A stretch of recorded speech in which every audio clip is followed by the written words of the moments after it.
Salut Manu.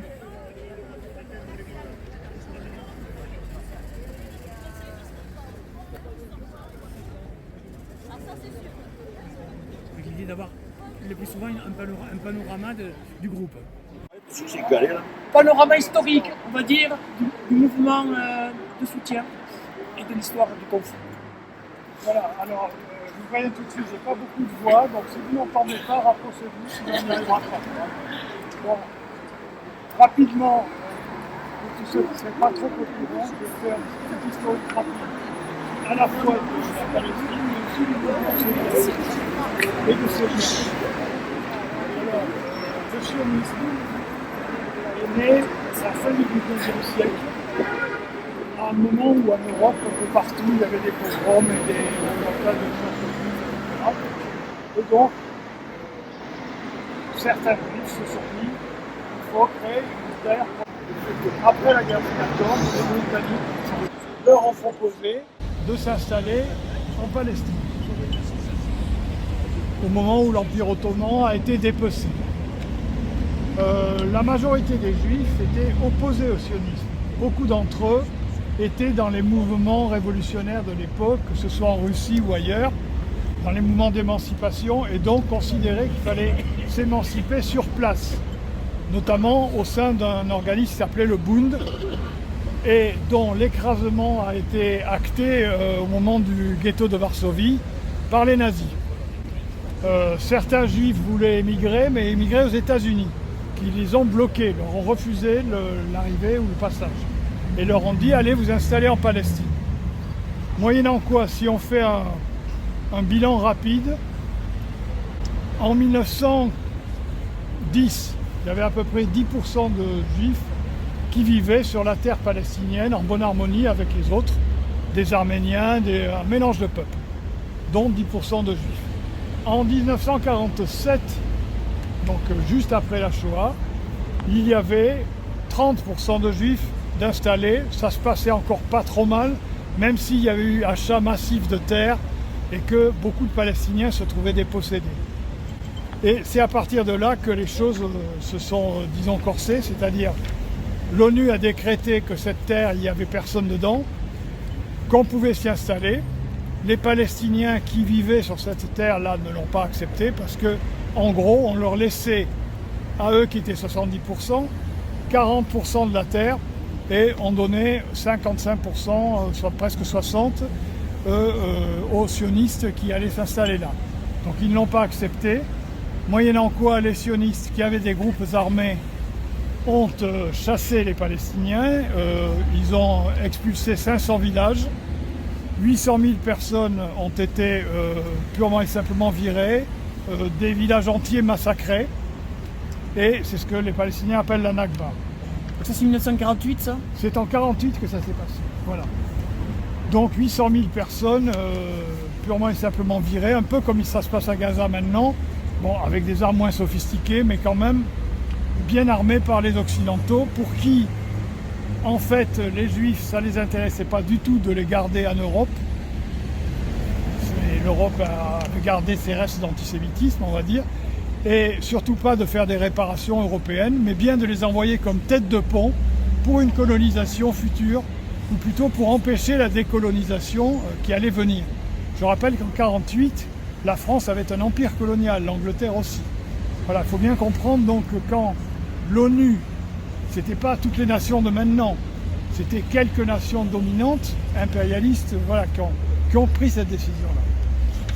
Alors, Nasser a nationalisé le canal de Suez, la France, l'Angleterre, etc. ont décidé que non, il fallait que ça reste avec Israël, déjà, et donc ça a été une première guerre. En 1964 est fondée l'Organisation de libération de la Palestine, l'OLP, qui déjà prône une Palestine démocratique, laïque, avec tous les peuples qui sont sur place. C'est sur cette base-là que vont se produire les luttes. Oui, en 1967, première guerre menée entre Israël, l'Égypte, etc. Moyennant quoi, des territoires sont occupés encore en plus grand nombre par Israël, puisqu'on arrive au chiffre de à peu près 78% pour Israël et reste 22% de territoire qui est occupé par Israël, mais qui est considéré comme palestinien par l'ONU, qui décrète, et c'est la fameuse résolution de l'ONU, que la Palestine, si elle doit exister, existera sur ce territoire de 22%. Chose qui, après de multiples événements, alors je passe rapidement, Sabra et Shatila au Liban, dans des camps de réfugiés, sous surveillance de l'armée israélienne, les phalanges d'extrême droite libanaises vont massacrer 2000 Palestiniens désarmés. En 88, première intifada palestinienne, dite la révolution des pierres, c'est-à-dire qu'avec des pierres, ils sont battus comme ils ont pu, des Palestiniens de l'intérieur qui ont fait que quand même ça a attiré l'attention suffisamment pour qu'un premier projet de résolution vers une paix, vers un État palestinien se prenne avec des négociations qui ont commencé à Madrid avec les Palestiniens de l'intérieur révoltés et qui se sont terminées par une entourloupe, si j'ose dire, par les accords d'Oslo, où on a invité ceux de l'OLP mais qui étaient de l'extérieur à négocier, et ils ont négocié à perte. C'est-à-dire qu'ils ont accepté des choses, un futur État palestinien sur les 22% restants, mais administré pour la plupart par les Israéliens. Et malheureusement, là, ils se sont fait couillonner complètement. C'est-à-dire que Israël s'est installé sur les 22% restants et a colonisé en masse. C'est-à-dire que 300 000, puis 400, 500 000 colons se sont installés là sur 15 ans de durée à peu près.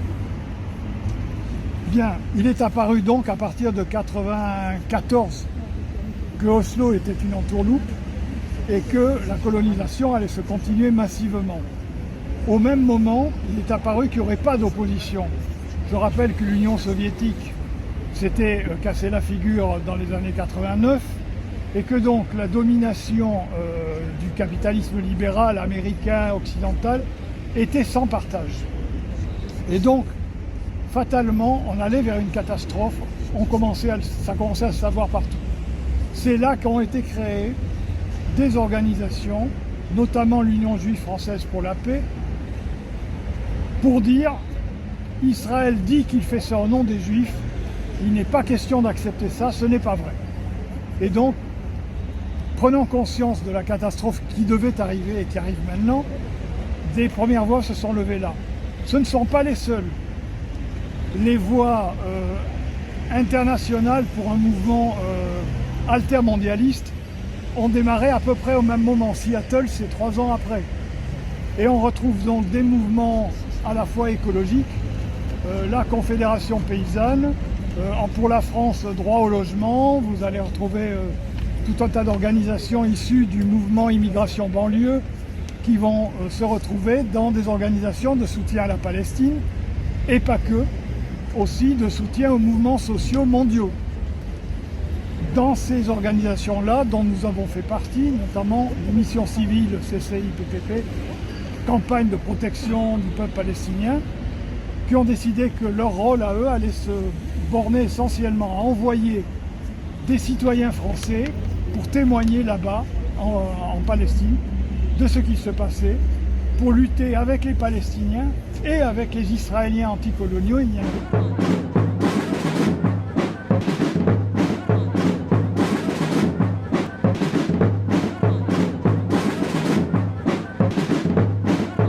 Marwan Barghouti, le responsable de l'OLP en Cisjordanie, nous confie. Yes, I do believe that this shows how much that the peoples in all over the world support the Palestinian struggle and that we are not isolated from this international community. So many thanks for these people who coming here to show their solidarity and their support for the Palestinian people. But it's just symbolic, it's nothing more than symbolic. I think we need sometimes symbolic activities. I tell you, thank you, because we feel that we are not isolated in this world in front of this Israeli terror government. Free Palestine! Free Palestine! Free Palestine!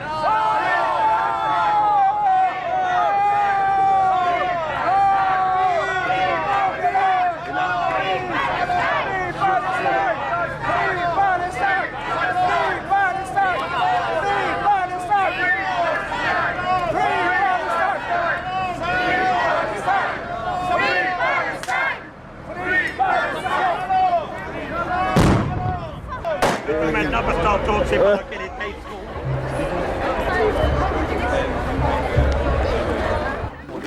Non, mais ça remonte à 3 mois après les accords d'Oslo, alors que le pays s'était couvert de drapeaux palestiniens et qu'il semblait que petit à petit s'est imposé, sans véritable décision politique, que c'était illégal. Okay. Libérez nos camarades, libérez nos camarades, libérez nos camarades, libérez nos camarades, libérez nos camarades, libérez nos camarades, libérez nos camarades. Vous allez voir vos camarades qui arrivent de l'autre côté.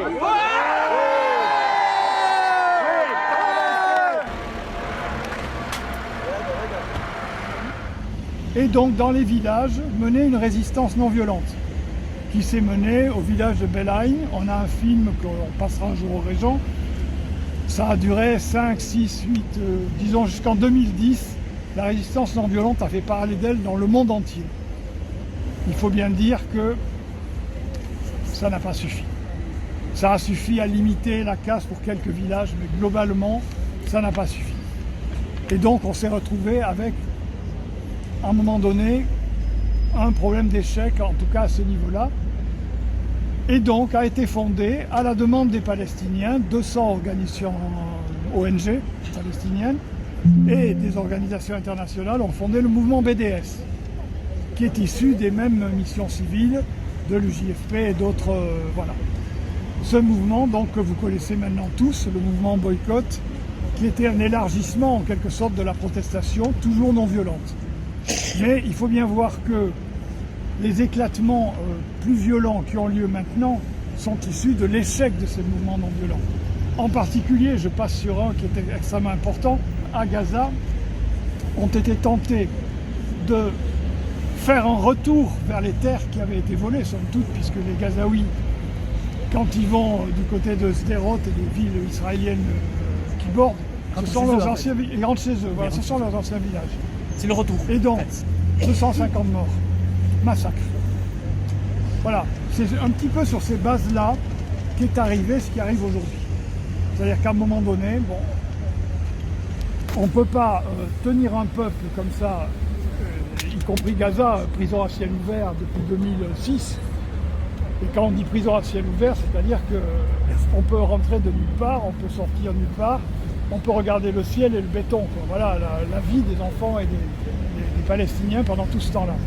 Donc à un moment donné, ça ne peut que craquer. Et donc la frontière était dégarnie, et le 7 octobre, là, ils ont profité de... Non, la frontière n'était pas dégarnie, mais disons que la majorité de l'armée s'occupait ici.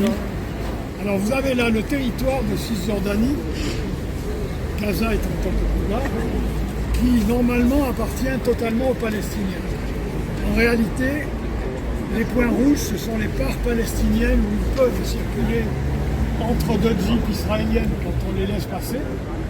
Et vous voyez bien vous-même que pour créer un État sur ces bases-là, ben c'est quasiment impossible. Qui va sur place voit tout de suite que c'est impossible. Après, je voudrais terminer là-dessus. C'est pas à nous de décider. Un État ou deux États, comment ça va se passer? Ça sera aux partenaires si un jour une paix est possible. Mais là, sa perspective s'éloigne quand même parce que après de tels massacres, ça va être très très dur de ramener une résilience entre... la résilience palestinienne, elle est très forte. Il faut savoir que c'est le peuple du Moyen-Orient qui est le plus cultivé en termes même d'alphabétisation, d'université, de poètes, de musiciens, etc. Bon. Et donc, il y a une forte résilience de cette société. Ils ont beaucoup lutté avec des Israéliens anticolonialistes aussi. Tout ça, ils le savent. Donc, ils savent aussi qu'aujourd'hui, les gens en Occident les aident. Ça compte énormément. Mais n'empêche que ça va devenir très difficile. Après, quel chemin ils choisiront pour arriver à ce que, personnellement, je souhaiterais, c'est-à-dire un État pour tout le monde, démocratique, où ceux qui acceptent de vivre à égalité, c'est-à-dire sans l'apartheid, peuvent rester. Mais ceux qui ne veulent pas de l'égalité, ils vont ailleurs, je suis désolé. Il faut dire les choses clairement. Et je pense que c'est normal, et d'ailleurs ça devrait être le cas partout dans le monde. Si on ne veut pas l'égalité si un riche ne veut pas l'égalité avec les pauvres, je suis désolé, mais en gros, non, on n'en veut pas. Ce monde-là, on n'en veut pas. Voilà. Avec l'autre problème de savoir qui va reconstruire Gaza après la fin de la guerre, quoi. Est-ce que c'est l'économie, l'Europe qui va... L'habitude veut qu'en général, les Israéliens cassent et l'Europe paye. Mais elle paye sa lâcheté aussi, c'est-à-dire, Oui, bien sûr. je ne m'oppose pas aux États-Unis, je laisse les États-Unis d'Amérique coloniser, détruire et encourager Israël à faire des conneries, et plus on l'encourage, et c'est criminel quelque part, parce que les Israéliens n'en ont plus de limite. C'est bien. Bon, je crois que je vais m'arrêter là. On a parlé de... On va parler de la culture palestinienne Oui, voilà, un petit peu. Je dis juste que malgré les apparences de désespoir qu'il pourrait y avoir, il ne faut jamais perdre espoir. J'ajoute que les mouvements de soutien à la Palestine, et notamment l'UJFP ou les missions civiles, se sont investis dans les mouvements sociaux. Et j'ai une pensée particulière aujourd'hui pour les sans-papiers. Il y avait une manif il y a 2 jours pour la loi odieuse pour dire le fascisme il est en Israël, il est en train de s'installer chez nous. Voilà, ne l'oublions pas, ces luttes, elles sont ensemble ou elles ne sont pas.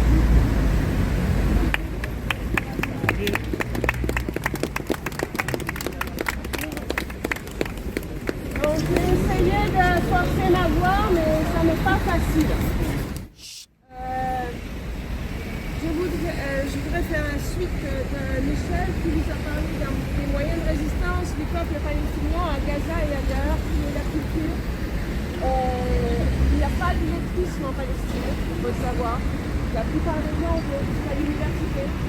Et je voulais vous parler aujourd'hui, faire un hommage à un poète et professeur et écrivain qui s'appelait Refaat Alarir.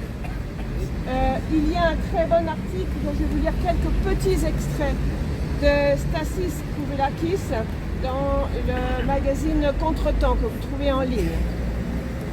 Qui sera sur le Café des Vallées. Voilà. Et qui s'appelle « Il n'y a pas de poème de destruction massive ». Donc le 6 décembre, cette université, Refaat Alarir, et poète, a été assassinée à Gaza par une frappe chirurgicale qui visait avec précision l'étage du petit immeuble où il s'était réfugié avec sa famille. Cette destruction systématique des lieux de culture à Gaza, elle s'est faite sur toutes les universités, toutes les bibliothèques, tous les lieux de culture. Les ruines romaines et j'en passe. Voilà. Stasis Kouvelakis ajoute car Gaza n'est pas seulement le nom d'une enclave, d'une bande de terre. C'est aussi une ville qui existe sans discontinuité depuis l'Antiquité. Un carrefour commercial majeur, riche d'un patrimoine architectural et culturel exceptionnel. C'est aussi, depuis la révolte des années 36-39 contre le colonisateur britannique et le sionisme, le creuset du mouvement national palestinien. C'est aussi le lieu où débuta l'intifada de 87 dont Michel parlait tout à l'heure et d'où partirent donc les pacifiques marches du retour qui ont été noyées dans le sang. Donc les Gazaouis ont vécu la destruction de plus d'une centaine de sites et de monuments de première importance, dont la grande mosquée qui est l'une des plus anciennes de Palestine, l'église grecque orthodoxe de Saint-Porphyre, considérée comme la 3e plus ancienne au monde, un cimetière d'époque romaine, le musée de Rafah qui abritait quantité d'antiquités datant depuis les Romains. J'ajoute, je fais une petite parenthèse, à Bethléem, il a été décidé par l'Église chrétienne de ne pas faire de festivités de Noël cette année. Il n'y a aucune décoration, il y aura seulement des prières, mais ils ont décidé que vu ce qui se passait à Gaza, il n'y aurait pas de festivités de Noël. Un pasteur a même fait une crèche dans une église luthérienne où il y a un tas de gravats et un bébé avec les foulards palestiniens. On essaiera de mettre des photos sur le Café des Vallées aussi. Donc pour en revenir à Rifat Al-Hariri, c'était un professeur de littérature anglaise qui faisait des cours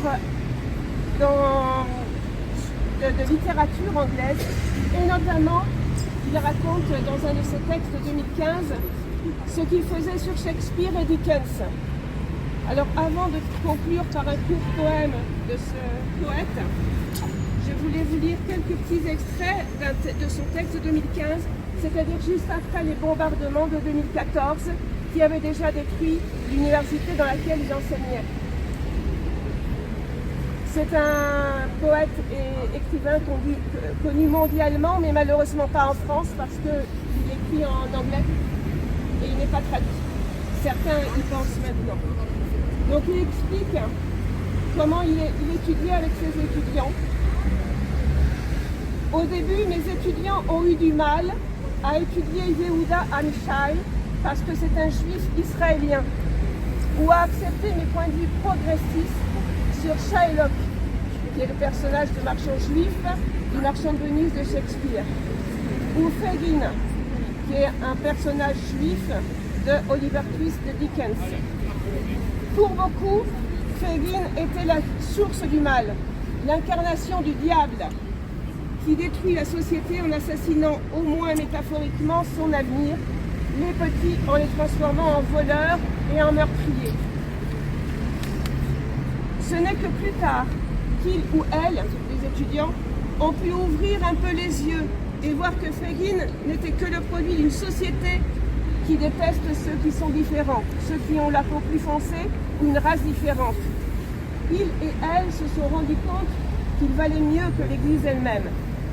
Ils ont vu qu'il offrait un abri aux sans-abri et qu'il permettait à des gens comme Oliver Twist, de se sentir heureux et d'avoir un peu d'espoir. Fagin le juif n'était plus un juif, c'était un être humain comme n'importe lequel d'entre nous.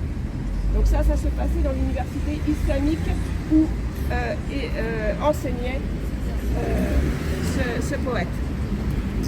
En ce qui concerne les cours sur Shakespeare, pour beaucoup de ses élèves, Shylock était irrécupérable.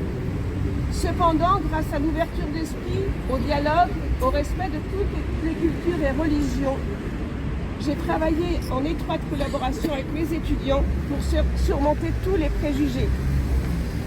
Ainsi, Shylock est également passé de l'idée simpliste d'un juif qui veut une livre de chair juste pour satisfaire des désirs de vengeance, pour être arrivé à la peau d'un être humain. Shylock était comme nous, Palestiniens, constamment exposé à l'agression. Shylock était dans une position où il devait choisir entre la soumission totale et l'humiliation en vivant comme un sous-homme, ou résister à l'oppression par les moyens dont il disposait. Il a choisi de résister, tout comme les Palestiniens de nos jours. À la fin de son cours, il y avait un discours qui devait être lu, le discours de Shylock, qui s'appelle « Un juif n'a-t-il pas Dieu ?» Dieu et apostrophe des yeux. C'est l'une des étudiantes a changé ce discours et a commencé par « Un Palestinien n'a-t-il pas des yeux ?»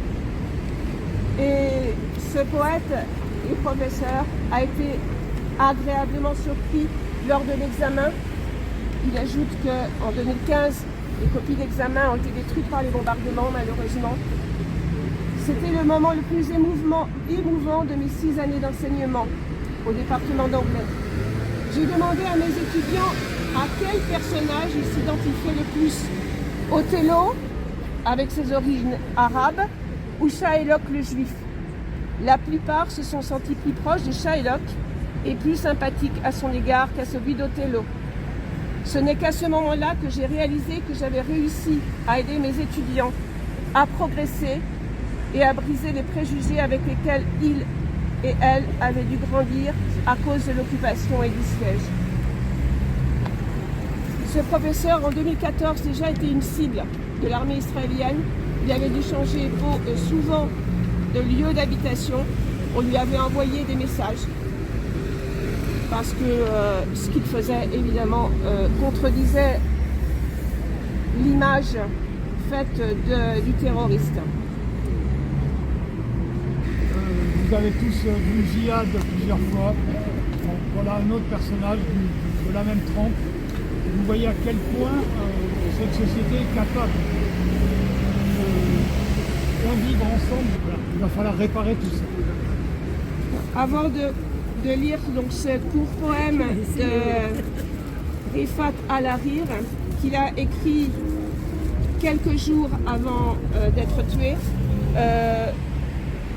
Michel parle de Ziad, nous n'avons toujours aucune nouvelle. Donc, Rifat Al-Hariri. Si je dois mourir, il faut que tu vives pour raconter mon histoire, pour vendre mes affaires, acheter un bout de tissu et quelques ficelles. Fais-le blanc et qu'il ait une longue traîne. Qu'ainsi, un enfant, quelque part dans Gaza, tandis qu'il lèvera les yeux par-dessus le ciel, attendant son père parti dans un éclat, et il n'a dit adieu à personne, pas même à sa chair, pas même à lui-même, puisse voir le cerf-volant, mon cerf-volant que tu auras fait dans la hauteur, au-dessus de sa tête, qu'il pense un instant qu'un ange est là, venu lui rapporter l'amour. Si je dois mourir, qu'il en naisse de l'espoir, qu'il en reste une histoire.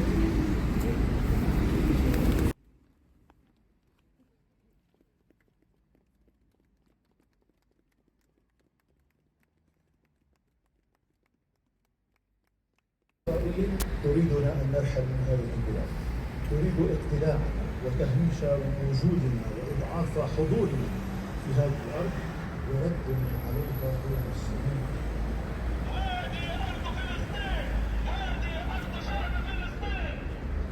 The word resilience is a state of mind. The word smooth is a state of mind, but it is also action oriented. Action in defiance to the occupation and in defiance to oppression in general. I think the experience of being alienated in Tel Aviv make things clear and make them clear and satisfied. بس كيف الفرق يعني كيف يعني تحدي يعني تتحداهم عايز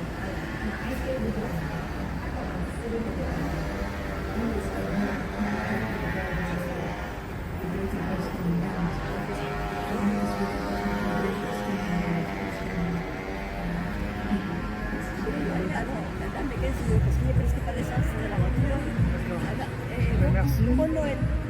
Toi aussi, et puis voilà. On t'enverra des liens si on attend même. Oui, oui. Non, non, pas le même, parce que je ne sais pas du tout le numéro de téléphone que vous l'avez. Si jamais il y a un truc, c'est un peu. De toute façon, il y a ma fille vient pour les vacances, et c'est elle que je vois.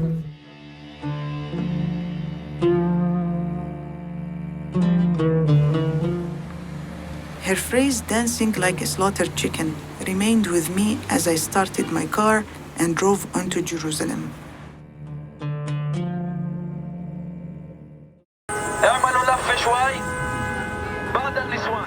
We are living in a reality in which the more Israelis breathe, the more Palestinians choke.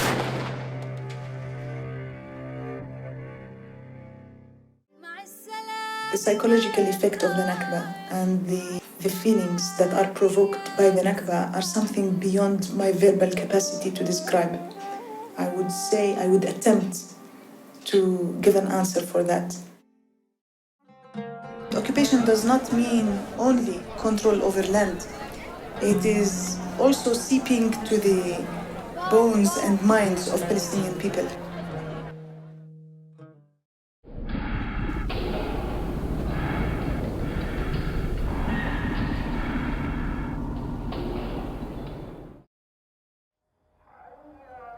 بعد ذلك كمان ساءوا المعاملة في التحقيق، كان تحقيق قاسي جدا.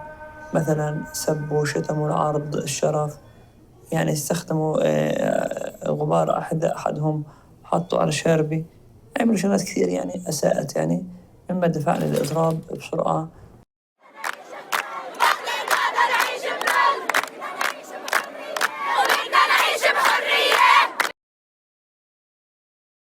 إسرائيل تريدنا أن نرحل من هذه البلاد، تريد اقتلاعنا وتهميش وجودنا وإضعاف حضورنا في هذه الأرض، وردنا عليها هو بالصمود. هذه أرض فلسطين، هذه أرض شعب فلسطين. The word resilience is a state of mind. The word sumud is a state of mind, but it is also action-oriented. Action in defiance to the occupation and in defiance to oppression in general. I think the experience of being alienated in Tel Aviv made things clear for me. It made things clear in the sense that I don't have to try to fit in. I will never fit in. فشفت كيف الفرق بين يعني كيف شو يعني تحدي، شو يعني انك تتحداهم. هيني انا عايشه وبدي اناضل، وحتى وانا في السجن بدي اناضل. Always I hear people talking about liberating Palestinian land, but for me it is very important to liberate Palestinian mind, Palestinian people, the Palestinian identity.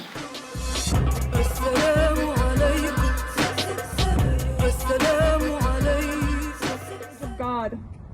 For Israel to starve and slaughter Gaza violates the deepest beliefs of Judaism. That's why we are here as anti-Zionist Jews to say not in our name. Not in our name will we allow you, Israel, to weaponize anti-Semitism to justify your genocide of Gaza and apartheid occupation of Palestine. Not in our name will we let you try to divide us, because we know that our liberation is bound up in the liberation of Palestine, and we are not free until we are all free.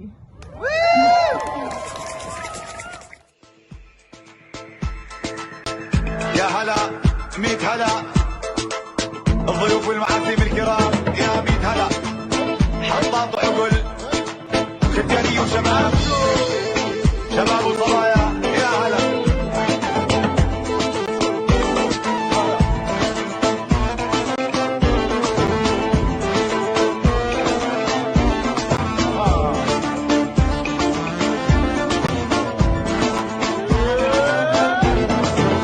يا ظريف الطول وقفت اقول لك رايح عن غربي وبلادك احسن لك، خايف يا ظريف تروح وتتملك وتعاشر الغير وتنساني انا. يا ظريف الطول وقفت اقول لك رايح عن غربي وبلادك احسن لك، خايف يا ظريف تروح وتتملك وتعاشر الغير وتنساني. يا هلا ميت هلا الضيوف والمعازيم الكرام، يا ميت هلا حطاب عقل ختاني وشباب. La résolution de l'ONU avait pris deux États, un État arabe, un État palestinien.